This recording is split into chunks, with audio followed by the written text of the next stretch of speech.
Welcome back to another session of DIY Small Business Owners Asia. It's a place where it's a tribe where people, business owners, journey to break free from being chained to their business. And today we have a really special guest. He's going to share about like how within 5 days, as a textile merchant, he made $20,000 using the offer creation framework.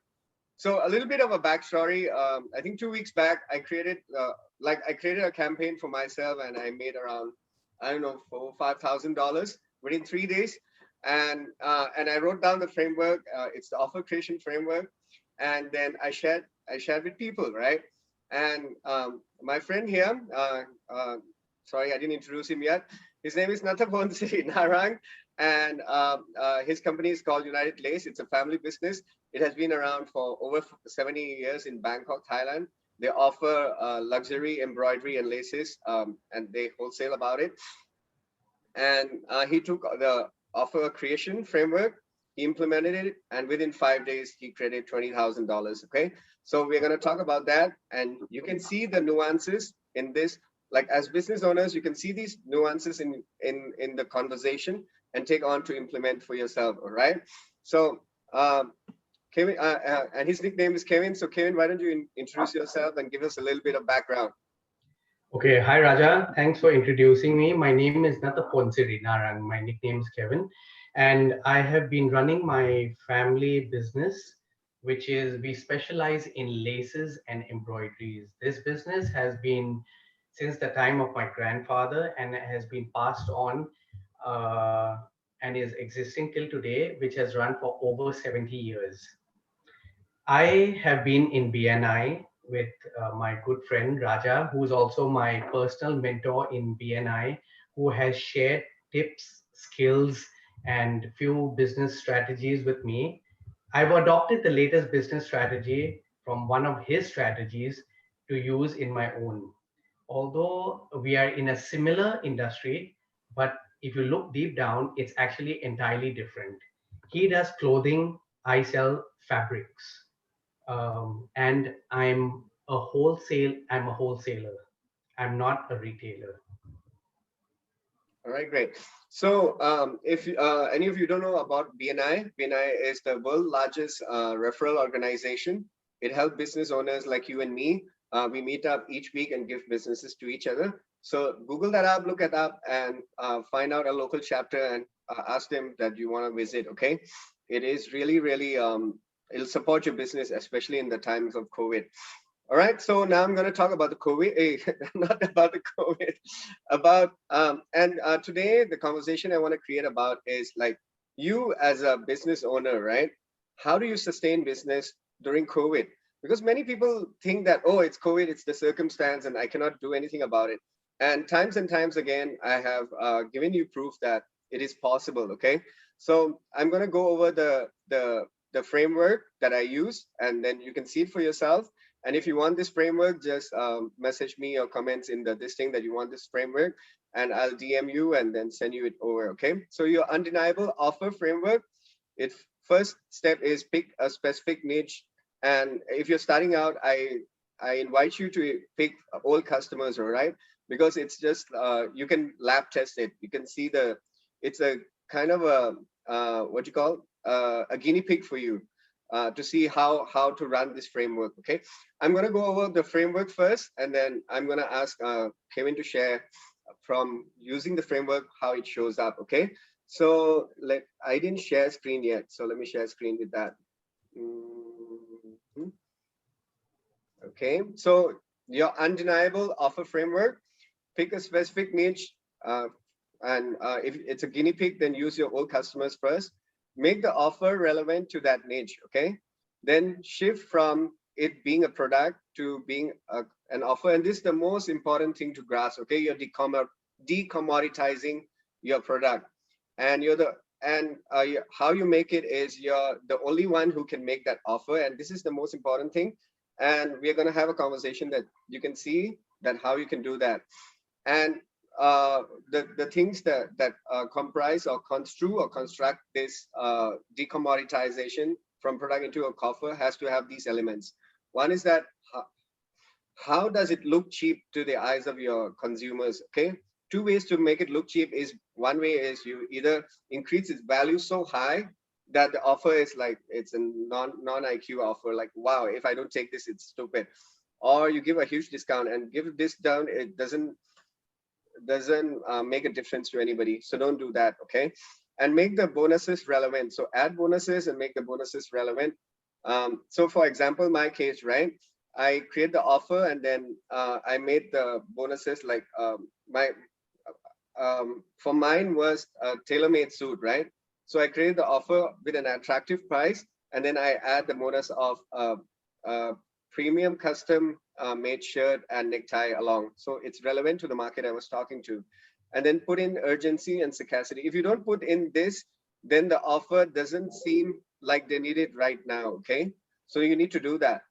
And then you have to craft a great copy that is laser cut, that the messaging is to that point, to that market only. And then you create a beautiful artwork, and you do that by using a Canva, and then you put it in front of your niche and see how it performs. Okay, and then the customer will start to respond back, and you have to understand how the your niche likes to be responded to. All right, so now let's hear from Kevin, how he uses this offer to create for his business. Okay, let me explain a little bit about my product first, the customers, the market that I cater to you. Then it will be easier for me to go on. Embroidery is a luxury product. It's used in clothes, mainly in clothes. What we do, we mainly use it in clothes for occasions. It could be party wears, although embroideries today is used in fashion items. It can be used for parties, uh, uh, fashion items, kids' clothing, all range of sex and age. However, people would choose to wear embroidery, which is value added. It's value added clothing or value added textile to make them look even better. It is just not the t-shirt, the sweatpants that we wear from home, or we wear at home. And today, because there are no parties, there are no occasions, there are no functions, and most of the people are working from home. So there is no need for luxury. When there is no need for luxury, there is no market or customers that are buying such items. People don't see the need for it. So how do you, so in this occasion, during these times, it is quite obvious our niche market that we are catering to today is the product that I'm selling, embroidery and lace, is already a niche market. But embroidery has expanded so much, as I mentioned before, into different type of clothing and products. That is a niche in a niche itself. How do you create a need when there is no need? According to the framework, I have to choose a niche. Since I'm already a niche product, I have to find a niche that will be willing to buy my product in a time when there is no need. So my niche that I chose was a group of customers that have the financial ability to buy if they're interested. Uh, Obviously, in a time where there is no need, and even if you have the money, the sentiment doesn't support it, nobody would like to spend money. Today, a lot of us may be self-sustained.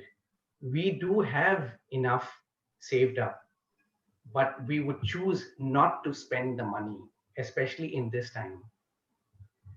So the This customer, the this niche is a market that I've chosen. this is a great thing you brought up, because people think that, oh, it's now COVID, so now I cannot do anything about it. Yeah. So this conversation is about breaking that false beliefs that it's not true.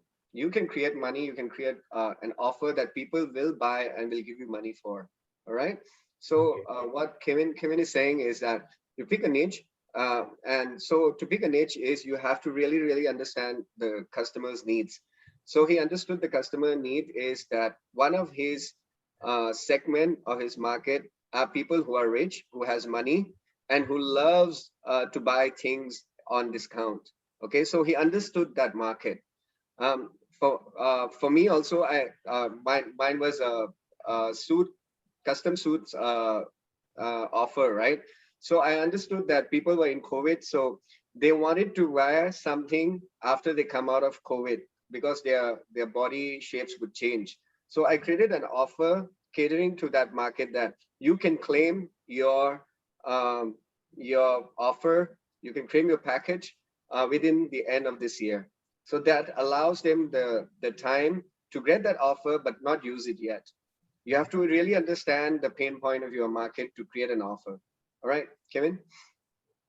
Okay, moving on. The strategy that I adopted was to give them something that they don't need for now, that they don't need to take now, they don't need to choose now, but they just need to pay for it now. Beautiful. Since paying is not their pain point, that is the strategy I adopted. So, from the framework, one of the things that I learned was to change from buying a commodity to giving them an offer. And in a wholesale business, the discounts that are given is a very significant part of buying and selling. I'm not okay. The quality, the design, that is all there. That cannot change. But in a wholesale business, the offer, which is the discount that is given, is very important. But prior to adopting this framework that Raja had suggested, I've already spoken to my customers before, and I just said, uh, if you want goods now, or if you're willing to buy now, I'm willing to give you an off. I'm willing to give you a discount. But it didn't work because at that moment nobody wanted anything. Even though I did talk about the discount openly to them, that I'm willing to give you a discount as long as you buy it now. Not one customer came back and asked, how much discount are you going to give me? How much do I need to buy? There was absolutely no inquiry. But when I changed this to an offer, it was just about, I was giving them the same thing, but in a different wording. And what I added to that was urgency and scarcity factor. So, along with the discount that I offered them in another wording, I also added in I added in a time frame. I gave them an offer. The offer was given on Monday, and the offer ended on Friday.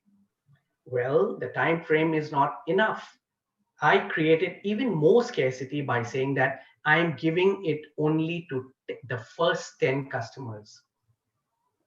I have a lot of customers. I didn't know who were willing to buy or not buy. But by creating that sense of urgency and scarcity to them, firstly, the offer will make them think. Now they're not buying the commodity anymore, they're buying the offer. So they are thinking, okay, it's a good offer, fine. Never mind, I still don't need it now. But when they go through that urgency, the offer is only for 5 days. The second thing is, I'm giving it only to 10 customers. I started getting inquiry, or I just got some customers didn't ask. They just said, yeah, it's interesting. From then, it was just a matter of following up and pushing it a little bit more. And that's what I did. So in the matter, but I had to stand my ground because some of the customers had an inquiry that I don't need the goods right now. I will take it beginning of the month. I said, no, I'm sorry, I cannot give that. The time frame is only Monday to Friday. And it's not only Monday to Friday, it's the first 10 customers. If the first 10 customers come within Wednesday, that is when the offer ends. And this time I stood my ground. And in the matter of 5 days, okay, we all know that the market is not great. So the offer did go till Friday. It did end on Friday, but I was very strict that it would end at 5 o'clock. And From zero sales that I was expecting before making this offer, I made about $20,000 without sending one single yard of fabric to them. Because Beautiful. in my offer, I gave them the flexibility of paying for the amount that they wanted to order, but they don't have to take the goods, which they didn't even need now. They have the option of taking it uh, before the end of the year. So now they know that all they need to do is pay for it, which is not their pain point. After this, now they have the flexibility of the discount, of taking the goods whenever they wanted. They don't have to come and choose now, oh, should I take this color now, whether it's going to sell or not. When their need comes up, they know all they need to do is order. Beautiful. So So that was let me give you a little bit of background for the listeners. So wholesaling of material in Thailand is a really competitive market, and the price margin is really small. So why that is so is the people who take it are garments manufacturers or fashion designers or anything, and they make it further into their garments, right? So now why this market accept his offer is because it lowers down their cost of manufacturing. So I think the discount he gave is like 20% discount. So think about your the highest cost for creating a clothing line is the material itself. And now if you can lower that huge bulk of 20% of that cost, it gives them a higher margin, or they can play on promotion on the front end for their own products. Yeah, so that's why people.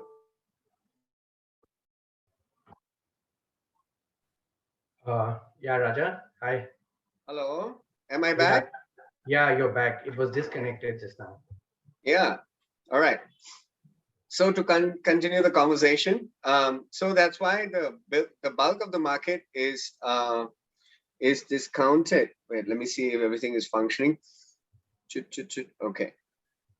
All right. So the bulk of the so that they can give promotion or give discounts, that is a competitive edge, better than their competitors.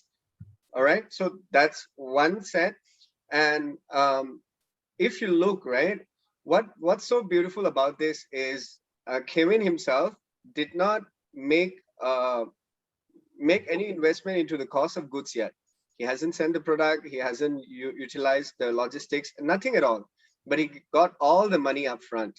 So that's the beautiful thing about decommoditizing, from selling the product to it becoming an offer. Okay. Anything you want to add to that, Kevin? Actually, just a small correction. I didn't give them 20%. It was just 10%.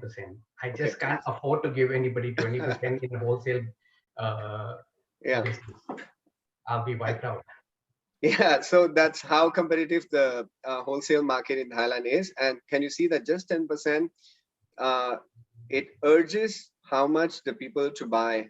Yeah. Okay. Anything else you want to add? No, that's all. That's all. All right. Just a little bit, just in the to add to the nature of the business. Wholesale textile business is entirely based on giving customers credit.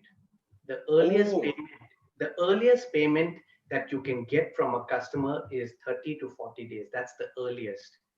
And I don't think, I myself never thought that I could get money upfront. Sort of, you can call it a deposit, but this is not a deposit, it is full payment. I never thought this was possible, but yeah, now I'm telling you it is. yeah. So people say, right, when you shift context, then the results is a breakthrough results. This is the one of the example of that. So in Thailand, it's been happening for 100 over years. The credit lines for wholesaler in textiles is 1 month to 6 months, and sometimes people stretch it to a year. Okay, and it's impossible to ever talk to them to get money upfront. It's impossible. Like it can never happen in this lifetime. But see, he shifted the product from being a product to being an offer, and he got all the money upfront. Yeah. So think for yourself, like for your business, what are the things that you think is already inherent? It could not be possible because you're stuck to it's has happened like that before, and start getting creative. Like look at how you can shift from being a product to being an offer. Okay, so now let's go back to the framework. So you increase the value by either increasing so the offer so high that it becomes a no-brainer to buy, or you give an attractive price. Okay, two things, but usually don't give so much discount that it doesn't work for you and to sell and create the uh, to create the fulfillment of that. Okay, so now, then the next is crafting a great copy, laser sharp messaging that goes back to like you understanding your niche, and then congruency in artwork. Create a beautiful artwork. If you don't know how to do that yourself by using Canva, ask someone else to do it using Fiverr or like a freelancer or those services. Okay, and then put it in front of your niche. And in Thailand, how we put it in front of our niche is there's a messaging app like WhatsApp, and that's how you put it in front of your community. The messaging app is it's called Line. So I put it in front of Line. I think Kevin did the same. Put it in front of WhatsApp. Put it in front of your Facebook page. Put it in front of your the groups that you're in Facebook, and put it in front of Messenger in Facebook Messenger. So all these ways, you when you do that, when you create enough outflow, you yourself become confident that the in reach the people who's coming back is enough to take on the 10 or 20 packages that you sent out. Anything you want to add to that? Not really, not really. I think we've covered it more or less. All right. So then with the offer, what you're going to get is that it's a non-linear progression. Like you don't do first, I have to pick a niche and then I have to make the offer relevant and then I have to shift it.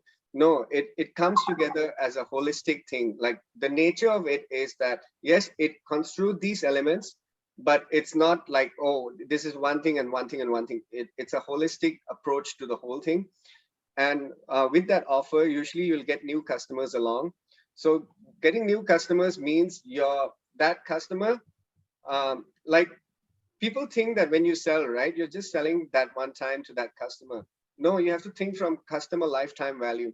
When you think from customer lifetime value, right, like for my business, tailoring business, it's $10,000. Then you have a lot of bandwidth to work with. But if you're just saying, oh, if I offer this offer and I'm giving them so much value by giving these bonuses, then you'll have to have the heart to do it. So think from what's your customer lifetime value. And when you have that new customer, then you have the opportunity to ongoingly sell them into the future. Yeah. So each time now, like in the steps for a tailoring business is you have consulting about material style and taking measurements. Then there's a fitting process. Then there's a delivery process and all that. I can create offer in each steps of the way. So I can sell and create more value on each step of the way. So think from like that. Okay. Anything you want to add to that, Kevin? Raja, I just remembered something, and I think this is a very important discovery I made after using this tactic. From somebody who was not willing to buy anything at all, after they paid me money up front, now I know who are the customers who have the capacity to buy even during these times. So what I can do is make a new offer to that same segment of customer, but a different product or a Beautiful. new offer. So Beautiful. basically, uh, I can either upsell or I can give them another offer, because for them, paying is not a pain point. Now I know that they're attracted by the offer. It's just a matter of creating new offers to the Beautiful. same group. And Beautiful. And it just yeah, continues.